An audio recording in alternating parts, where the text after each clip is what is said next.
servant's heart. Welcome to the podcast. Inspiration, motivation takes.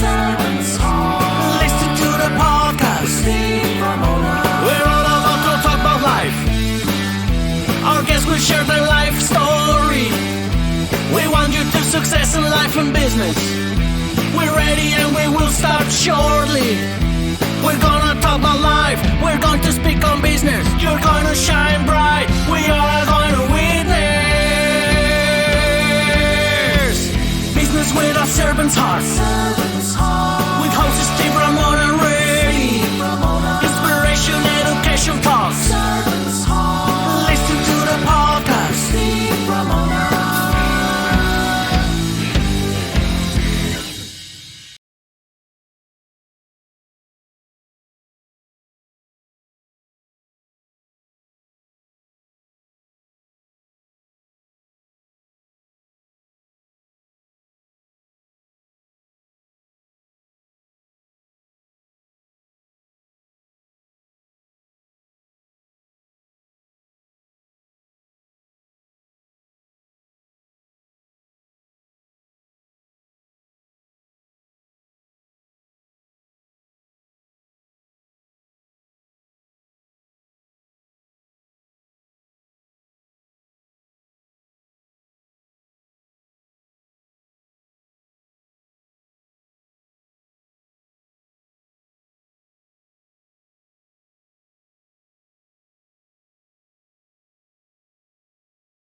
Welcome to Doing Business with the Servant's Heart podcast. Excuse me, doing business and life with a purpose, serving others and achieving success. I'm your host, Steve Ramona. We created this show for you because we want everyone to be motivated, inspired, and educated to learn how to do business and live life to make an impact in the world. I think that's so important. I talk about it all the time. And I want you to think about, while you're listening to my incredible guest, how are you going to serve today? And what impact are you going to create from that service? And I want to thank my sponsor, BrainShare US. Discover how build a business that works without you. Discover how to create a self-sustaining business that thrives even in your absence. You can have a business that doesn't tie you down, will guide you through the steps to build an enterprise to operate smoothly without your constant oversight. Visit brainshare.us to learn how to set the foundations for a business that stands the test of time. With a BrainShare business mentors, you can build a business that works with you. As some of you know, and some of you are going to learn, I was part of a health club for 20 years. So health and wellness is a big part of my life. And my next guest is doing some incredible things with what he's got in, I'm going to call it somatic therapy, and if I'm wrong, he'll correct me because he's so smart, probably smarter than me. But I'm excited for you guys to hear about this and learn what he's doing. Brian, welcome to the show. Thank you, Steve. Good to be here. Let's jump into somatic. Is it somatic therapy? Did I say it right? That's correct. Yeah, oh, perfect. Somatic is really it's a fancy word for body. So a somatic psychologist is a body-mind psychologist. Tell me more about what you do with that. So, it's well known that some people just kind of carry anxiety, for example, in a particular region of their body. The obvious one is hypertension, which can lead to, all sorts of bad stuff downstream in terms of heart attacks and coronary issues and things like that. So, stress has a direct impact on the body. And when you have a stressed mind, you essentially have a stressed body. And, in psychotherapy, sometimes it can just be like talking heads, just, talking heads. But if we think about, for example, trauma lives in the body. It doesn't live in your head. I mean, it can, and it does, because it impacts how you think, but how you think impacts your body. And we go at it from the other way around. We treat the body first, i.e. the nervous system. Okay, the nervous system is where memory lives, right? Yeah. And so we directly treat the nervous system, i.e., the body, rather than just talking, making meaning. A lot of guests on my show have had trauma. I've had 303 episode, but it's amazing. There's so many different types of trauma that affect people differently. How do you attack that? Yeah, so I'm a unique psychotherapist because I have 25 years of experience touching bodies. And this is so I do a hands-on approach to psychotherapy. So of course, people that aren't comfortable with being touched, I won't touch them, of course. But for a lot of people, it's very soothing. It's very regulating to the nervous system to have a calm, non moving touch. So when I touch, it's not like a massage, it's just a gentle, non-moving touch. And it helps to really stabilize people when they're thinking about traumatic memories. So essentially, I do a hands-on approach to trauma resolution. I'm trained in EMDR, which is one of the evidence-based models for trauma treatment, but I've kind of developed my own approach that involves touch, which is really an adjunct and sometimes even the center of treatment because it's really stabilizing to people, very calming. Yeah. I'm glad you mentioned EMDR because I've had 2 guests on my show. It literally saved their lives from suicide. Yeah. So kudos to you and God bless you for doing that because I know it works. These people I know very well and they're not going to blow smoke, they're going to be very honest and literally they still do it, go back to it. And I've talked to more and more people. Audience, this is a powerful tool. Let's learn more about EMDR. I believe it's lights and I'm so ignorant, I could be wrong, but let's go through that procedure a little bit. Well, so the name is a bit unfortunate. I wish that it had a different brand or a different name or different package because it's just so opaque and long-winded. The term means eye movement desensitization and reprocessing. So there's going to be a quiz at the end of this show, Steve. I hope you it's long. It's long-winded, right? And it's unfortunate in that way because it'd be better if it was just a simple name like Steve. We'll just this Steve. No, I'm kidding. Yeah, like Steve technique the trauma resolution technique or the brain activation technique. Which so basically the long and short of it is that when we're doing EMDR, the eye movement piece is just a way to kind of mimic how the brain encodes memories. So when we're sleeping, in the rapid eye movement phase of sleep, the eyes, of course, are going rapidly back and forth. So what is happening in the core of the brain and in the brain as a whole is that you have this bilateral movement back and forth. And that is a part of this larger picture of uploading memories from the day into long-term memory. So after a traumatic event, you go to sleep, okay? And the memory isn't fully encoded until you actually go to sleep and the eyes start to go like this. Okay, so the idea with the eye movements, and you can use a finger or a light bar, so you don't even have to use the eyes. What matters is that the brain at about this pace, which is about this pace when we're sleeping, right, is activated so that we mimic and can kind of get into the memory networks directly, so that essentially we can change the memory. Most people don't know that memory changes every time you access it. A lot of people think that, oh, well, it's a memory, it's just there forever, it doesn't change. And I like to tell the joke, well, if you don't believe me, just ask a couple to tell you about the same event. And what you'll find is that each member of the couple will have a really different, almost always, unless there's a video that we could watch to sort of reality test with the couple. And it really shows that memory is really flexible. And therefore, we're kind of working with that in trauma resolution therapies because we're basically changing the memories. How? We're introducing something that's different.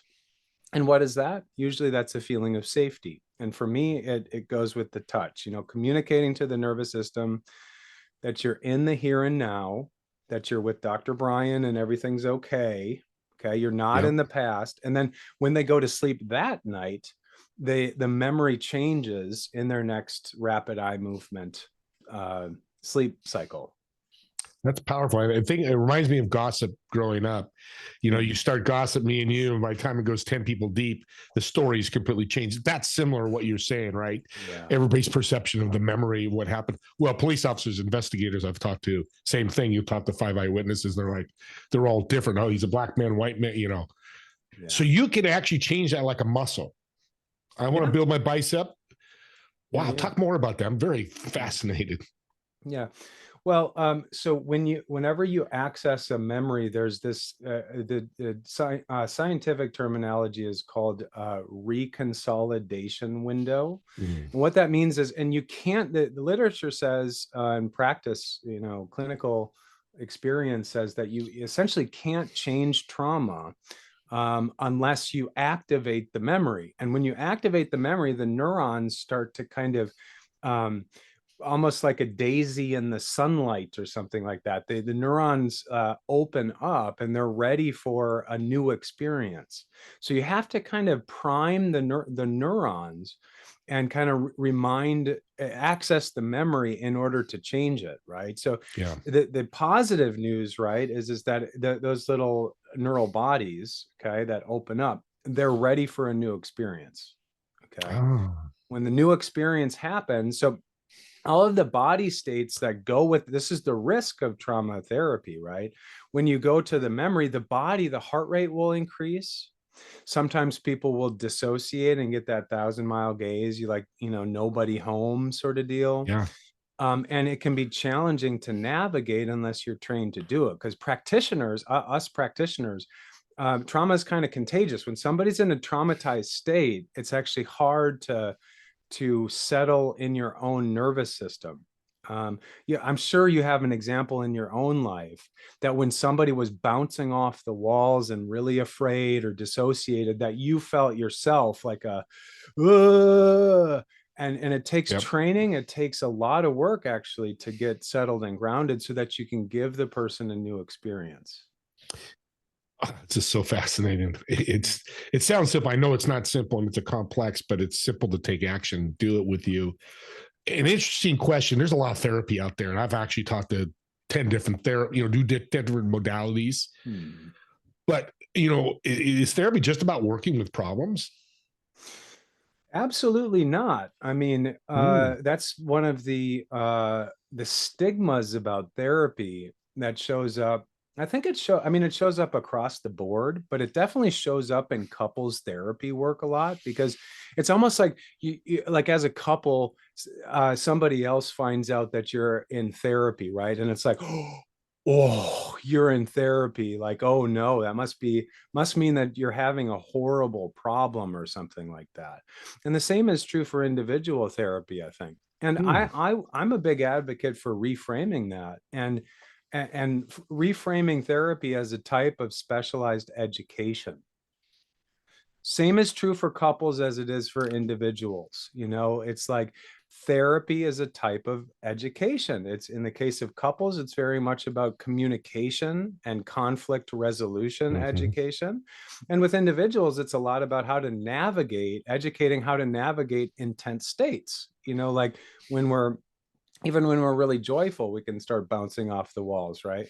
But also, that when we get really afraid, for example. Yeah. So I like to think of it as, it's an education, but it's also like a lot of folks, Steve, forget how to play. And you know what I mean? And play is actually really important. So therapy in an odd sort of way, at least a portion of it is reminding people and educating people, adults, how to play again. Yeah. So it's interesting. It's like maintenance, which I've never really heard in the therapy space. That's kind of what you're talking about. Hey, I had this trauma. I've solved the problem. I don't know if that's the right answer, but you know what I mean. I don't have that trauma. It's not affecting my nervous system anymore, but I come see you to maintain it. And maybe other trauma comes in. You teach me when I'm attacked by other trauma, how to handle that. Am I thinking correctly? Oh, wow, exactly. that's powerful. Yeah, and how to be an agent of change and a servant Mm, in a more effective way. Because in servant leadership, of course, like one of the ways that we serve is to provide calm in the tornado, in when the chaos is around us, right? When chaos is around us, which trauma happens all over the place and it's contagious, right? And if you're yeah. in a group, for example, and that's happening, it's kind of like this unsaid thing that not a lot of people have a language to name in the present time. But like you can make that conscious and be more effective and serve the group in that moment by being the calm at the eye of the storm, as it were. COVID in 2020 and 2021, trauma for a lot of people. Hmm. Are you seeing a lot of patients coming in from the adverse effects of COVID? Absolutely. I mean, all sorts of strange social anxieties, Mm, um, biological elements that are still a bit of a kind of unknown in terms of like what's happening with long COVID. Like so like long COVID patients, and it's kind of like a cutting edge thing. Like what's happening here with the brain, with the mind? Lots of social anxiety, a lot of fear, right? A lot of isolation. yeah, you nailed it because I have friends that have long COVID months. And Mm. it's not that it's debilitating them, that they could still work, but they're sick of being sick. And so it becomes now mental, right? Mhm. Oh, and you can help with that. Yeah, for sure. Like one of the things that happens with any chronic condition is that the brain and the body are inflamed, and the Mm, body essentially becomes professional at feeling pain. The brain, so like here, like a neurobiological frame on this is that when you have chronic pain or a chronic condition, you don't at a certain point the sensation in your body of pain doesn't even need to happen anymore, because the brain is so good at processing and producing the pain signaling that it doesn't even need the signaling in the body anymore. So essentially we need to kind of throw a monkey wrench in that. And one of the ways of throwing a monkey wrench in that is to help people in playing again, to orienting to good states, like cuddling with the dog or something like that, to retrain the nervous system how to feel good again.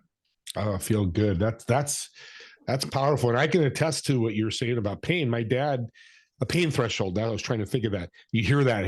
He did a medical procedure the doctor had done 1,000 times. And my dad said, no anesthesia. He goes, you sure?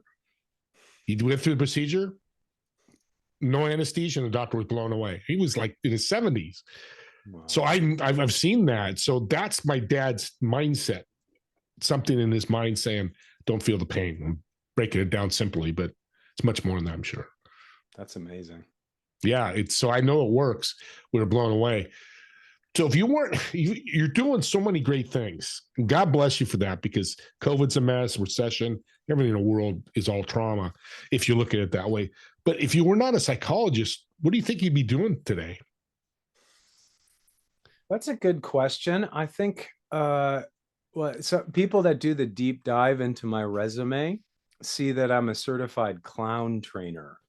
I actually train clowns. And so that's a kind of unusual thing, it's like but you see it in some films, like this connection between a clown and playfulness and healing. Like for example, if you remember some of Robin Williams' work, where he was a clown in a hospital, and Patch Adams sort of Mm-hmm. deal. um, so I did a little bit of acting work when I lived in New Zealand. And I like this kind of, and I'm also a drama therapist. So there's something about drama therapy and clowning that I could see myself doing, where I could be, an actor, or a clown of some kind. And maybe it's all coming together, Steve, Yeah. where yeah, like maybe I'm doing that because I'm a professor as well, and when I'm teaching, I'm a clown. Like I'm a silly guy. But the short answer to your question is I think I'd be doing something in acting and performance. And clowning is what it comes, but whatever you call that industry, let's call it clowning. Sounds good. Yeah. Kind of what you're doing that, because you've talked about joy and playing a number of times so far, and that's what a clown does. Their goal is not to come and make you cry; they're come in and make you laugh. Oh my God, look at that trick, whatever it may be. Well, how do you? If I want to be a clown, you can actually train me to be a better clown. Yeah. And your whole procedure, a system for that. Yeah. Oh my gosh. Well, this is a first on doing business with Servant's Heart. I've never had a clown trainer before. I've had a tiger trainer, but not a clown trainer. So this is way cool. And I know another guy, and both of us are professors at institutions. So there's often like kind of this weird association between clowns and kind of like idiots. But there is a connection between the fool is a wise person too, and I think we forget that. Yeah. That there's that like that there's something about the clown that's actually really wise. Yeah. Yeah. So really an ideal client for you in this EMDR and everything you do is somebody with trauma that's affecting their life, whether business or personal. Yeah. What would be the somebody's listening, they go, what would be a cue or a tip to have them either talk to you or help them move forward in their life? Well, okay, so telltale sign would be a situational trigger, a situational stressor where there's a repetitive, when there's an exposure to a situation. For example, driving is a classic one. Somebody that got in a big car accident and they're afraid of driving now, and their heart rate goes up and they get sweaty palms, and things like that. Where you notice then that situationally, every time you get in the car, there's a clamping up. So things like that. There's also kind of like what we could call a collective trauma. For example, a couple might be listening, or one of the members of a couple, where the couple has been through something big together, like an issue happened. Like for example, infidelity is a common one, right? Infidelity happens all the time. Yeah. Infidelity is a trauma, and it's a trauma to both, actually, believe it or not, right? I mean, it's a huge event in a couple, right? Yeah. So there's all sorts of things that can happen, but what are the signals? A distress that's coming up fairly regularly in life, and that can show up as dissociation, spacing out, brain fog, and avoidance strategies, avoiding places and people and so on are the telltale signs. Yeah. So this is going to be an interesting question. A smaller trauma, I'm not saying that, something that's not really impacting me, is that easier to move forward with than the trauma? Let's use infidelity. I just cheated on my wife. I didn't really want to do it. Or is it just person to person? It's very much person to person. Okay. For some people, I mean, that's what's one of the complicating things about trauma and the study of trauma, because you can even take twins, like identical twins, and you can essentially expose them to the same abusive situation, the same, the caregivers, let's imagine that the caregivers are abusers, and we're talking same genetics, identical twins. And one twin will be just fine. They'll be robust, and they'll resilient, and they'll live a relatively well-adjusted life. Other twin, same genetics, okay, could just be a total mess. Wow. Where they get, and there could be complicating factors, like they got a brain injury as well. But if you just take the same trauma exposure, that person could go, into mental hospitals and have major downstream psychopathology, as compared to somebody, their twin with the same genetics that's relatively well adjusted. Yeah. That's really interesting. I'm thinking of a guest I had on, Todd, who ran into the Las Vegas shootings, saved 100 people, took his family safety, came in for 8 hours, started saving people, and people died in his arms. Talk about trauma. And, he just jumped in, and he used EMDR. It's one of my EMDR guys. He saved his life because he was falling down that path of, suicide and things, because the PTSD was strong. His faith helped as well. He started seeing God and the faith of that too. So You're doing life-changing stuff, but let's get play. Let's talk about play. One, we're right in the end of the line here. What makes you continue to dance after 20 years? Now, I'm not a good dancer, but I know people have joy like my wife in dancing. Why do you keep doing it? Well, that's how my wife and I met, was dancing. So it's a family, kind of a family practice. Our 4-year-old little girl now is out there dancing with us, and we dance outside in nature. We dance with people. So it's really, Steve, what it is for me is it's like, might as well be like food. Like if I don't dance and play, I'm a starving man. Yeah. So I just, if I go without it, my soul starts to dry up like a grape, Yeah. like a raisin. And it feeds your family too. You're now your 4-year-old, your wife, it's your connection, communication, body language, all that great stuff that we need that you started this whole show with. We kind of wrapped it perfectly. Play. If it's dancing, if it's golf, if it's going to a comedy club, that's what you're saying about play, right? Yeah. Love it. Rarely have heard that from a therapist. You're definitely unique. I want to thank you for being on. This has been great. I do want to bring you back because there's got notes here of other stuff. If you're willing, I'd love to do part 2. Sure. Great. There's a lot that we can talk about. One thing I wanted to say too was trauma is, like we said with everybody. So take this show, and I say this at every end of the podcast, it's got a forward and a reverse button purposely. And that means you go back to the 10-minute mark and listen to Brian talking about joy, play, and trauma, or the things he does, and go back and forth. I hear it all the time. People go, it's a 22-minute podcast. I don't have time. They want to listen to 5 minutes of it.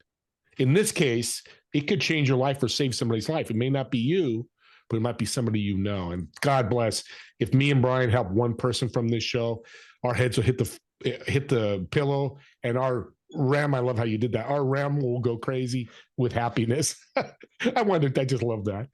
And I want to thank all of you for watching and listening. Don't forget my TV show, Together We Serve, 2 p.m. Friday Pacific and 5 p.m. Eastern on Roku and Apple TV and all those different streaming services.